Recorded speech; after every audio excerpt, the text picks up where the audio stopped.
धन्यवाद। श्री विजय कुमार हंसदक।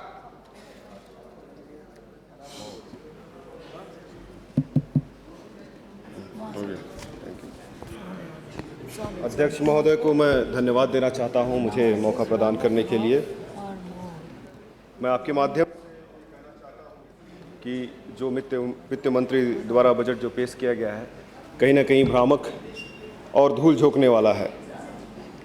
अर्थव्यवस्था की जो वर्तमान स्थिति दिखाई गई है उसमें कहीं ना कहीं ये दिखाया जा रहा है कि देश को बहुत ही जटिल और मुश्किल स्थिति से बाहर निकाला जा रहा है, लेकिन ऐसा करते हुए दिशा और दशा दोनों की अभाव है। मुद्रा स्थिति की दर ऊंची है और थोक मूल्य सूचकांक 13-14 में कम 5.98% दिखाया गया है। इसका असर लेकिन कीमतों के घटने पर नहीं दिख रहा है।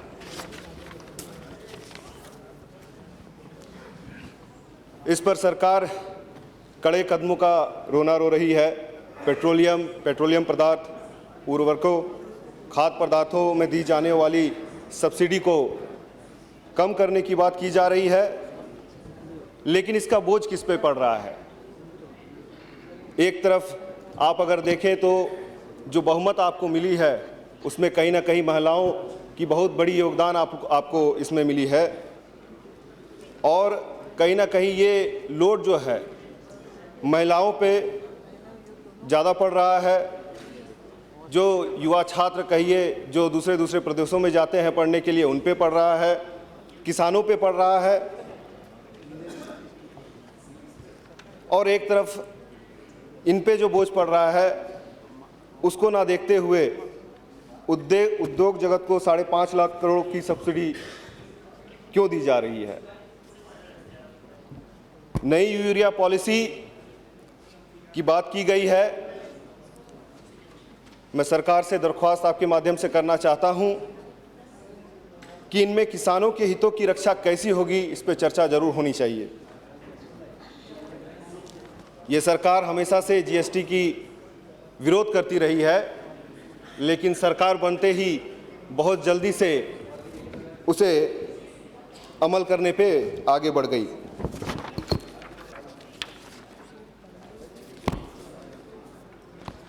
आज की तारीख में 4 लाख करोड़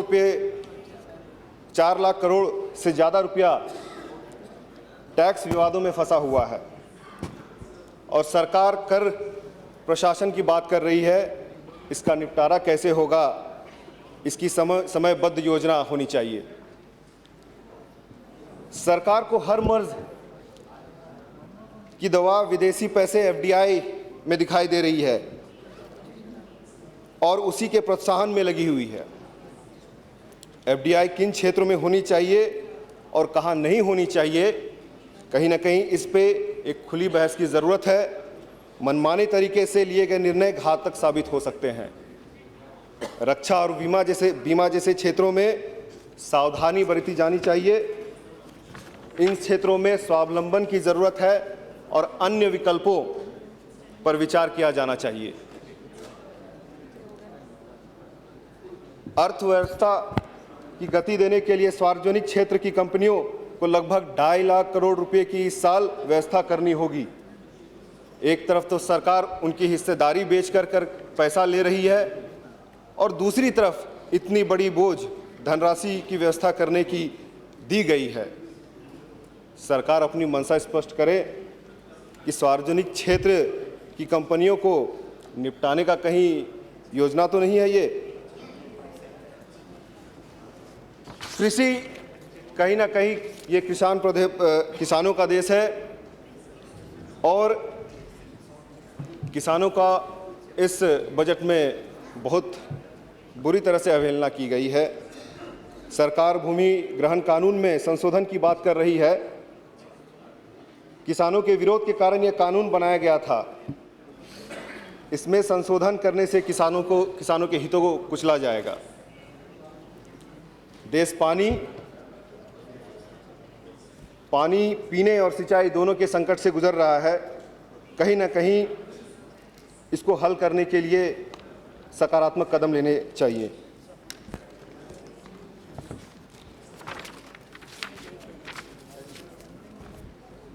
आदिवासियों के कल्याण के लिए बजट में कोई जगह हमें नहीं दिखा। मैं झारखंड से बिलोंग करता हूं और आदिवासी हमारे प्रदेश में काफ़ी हैं। मैं खुद आदिवासी हूं। 100 करोड़ रुपया मुहैया की गई है इस बजट में। ये तो ऊंट के मुंह में जीरा बराबर भी नहीं है। आदिवासियों के बच्चों, मजदूरों के बच्चों तथा कारखानों में काम कर रहे कामगारों के बच्चों के लिए शिक्षा और स्वास्थ्य की उचित व्यवस्था होनी चाहिए। किसानों को अपने उत्पाद स्वयं बेचने की व्यवस्था की जानी चाहिए। Sir, 1 minute. उन्हें सस्ती दरों पर कर्ज उपलब्ध होना चाहिए तथा फसल उनकी मार्केट पे किस तरह पहुंची उस पर कहीं ना कहीं से चर्चा करने की ज़रूरत है। गंगा परियोजना में झारखंड भी आपका जाकर के, झारखंड हमारे राजमहल क्षेत्र से ही साहेबगंज जिला पड़ता है। गंगा हमारे यहाँ से क्रॉस कर रही है, लेकिन झारखंड में गंगा परियोजना को कहीं शामिल नहीं किया गया है और कई सालों 10 वर्षों से वहाँ पे पुल निर्माण की बात चल रही थी, जो कि बंगाल, बिहार, झारखंड तीनों के लिए बिजनेस का बहुत बड़ा द्वार खोलेगा। एक बार मैं इस ओर नज़र जरूर दिलवाना चाहूँगा कि इस पे जरूर नज़र दिया जाए। और एक विशेष खेल के मसले को लेकर के शायद इसमें हमारे बीजेपी के भी जो सदस्यगण हैं उन्हें समर्थन करेंगे कि झारखंड में फुटबॉल बहुत प्रेम से खेला जाता है और हॉकी से तो ऑलरेडी हमें कई खिलाड़ी मिले हैं, लेकिन फुटबॉल वहाँ पे बढ़ावा देने की ज़रूरत है। क्योंकि 1 मिनट सर, बस ख़त्म कर रहा हूँ। एक फुटबॉल एकेडमी अगर वहाँ खोली जाए तो इस देश को एक फुटबॉल टीम सिर्फ झारखंड से मिल सकता है, ये मैं ज़रूर बोल सकता हूँ, वादा कर सकता हूँ। इतना ही कह करके आपको फिर से धन्यवाद देना चाहूँगा।